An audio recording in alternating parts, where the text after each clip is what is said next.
Perkembangan kemandirian anak sampai dewasa.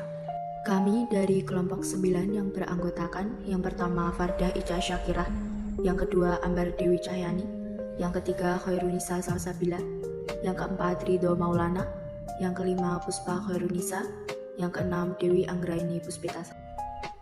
Pengertian kemandirian berasal dari kata autonomi, yaitu sebagai sesuatu yang mandiri atau kesanggupan untuk berdiri sendiri dengan keberanian dan tanggung jawab atas segala tingkah laku sebagai manusia dewasa dalam melaksanakan kewajibannya guna memenuhi kebutuhannya sendiri. Tahap perkembangan kemandirian. Usia 0-2 tahun, anak masih dalam tahap mengenal lingkungannya, mengembangkan gerak-gerik fisik melalui proses berbicara. Usia 2-6 tahun, anak mulai belajar menjadi manusia sosial dan bergaul. Mereka mengembangkan autonominya seiring dengan bertambahnya kemampuan dan keterampilan yang dimiliki. Usia 6-12 tahun, anak belajar untuk menjalankan kehidupan sehari-hari secara mandiri dan bertanggung jawab. Pada masa ini, anak belajar di jenjang sekolah dasar. Usia 12-15 tahun, anak biasanya sudah berada di tingkat SMP, di mana menjadi masa remaja awal yang sedang mengembangkan jati diri melalui proses pencarian identitas diri.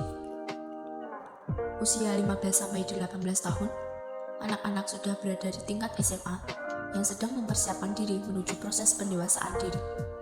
Usia 18-30 tahun, masa kemampuan pencarian, kemantapan, dan masa reproduktif suatu masa dewasa yang penuh dengan masalah dan ketegangan emosional, merupakan permulaan di mana seseorang mulai menjalin hubungan dengan lawan jenis. Usia 30-50 tahun, masa transisi antara pria dengan wanita, meninggalkan ciri-ciri jasmani dan perilaku masa dewasanya, memasuki suatu periode dengan perilaku yang baru seperti fokus pada agama. Yang selanjutnya ada tipe-tipe perkembangan kemandirian.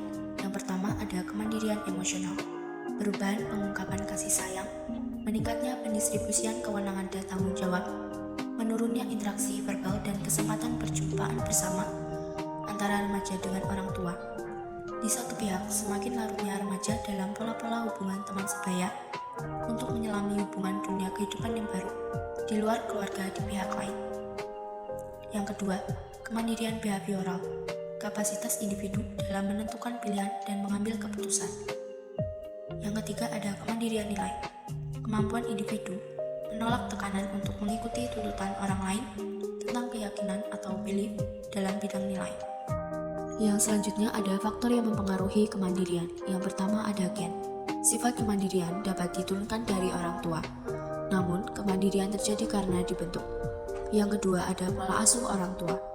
Apabila orang tua memberikan suasana keluarga yang nyaman dan aman dalam membangun komunikasi, maka perkembangan kemandirian anak akan berjalan dengan baik. Yang ketiga ada sistem pendidikan sekolah. Proses pendidikan di sekolah yang tidak mengembangkan demokratisasi pendidikan dan cenderung menekankan indoktrinasi tanpa argumentasi akan menghambat perkembangan kemandirian siswa. Yang keempat ada sistem kehidupan masyarakat.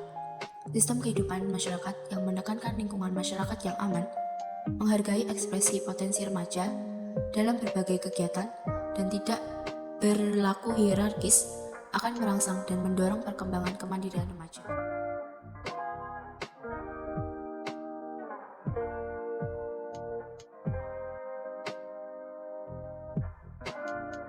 5 tips melatih kemandirian anak.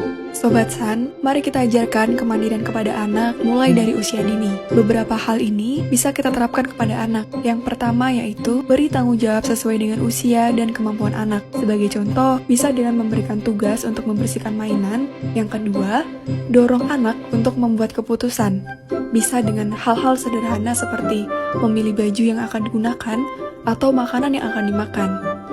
Yang ketiga, ajarkan anak mengatur waktu, seperti mengajarkan anak untuk membuat jadwal dalam menyelesaikan tugas sekolah atau mempersiapkan diri untuk tidur. Kemudian, beri kesempatan untuk belajar dari kesalahan. Membiarkan anak melakukan kesalahan dan belajar dari kesalahan tersebut dapat membantu anak dalam menyelesaikan masalah dan mengambil tanggung jawab atas kesalahan yang dilakukan. Yang terakhir yaitu beri dukungan dan juga pujian kepada anak. Memberikan dukungan dan juga pujian kepada anak saat berhasil melakukan tugas ataupun tanggung jawabnya dapat membantu memotivasi anak untuk menjadi lebih mandiri dan juga bertanggung jawab dalam melakukan hal-hal di sekitarnya. Semoga membantu Sobat San.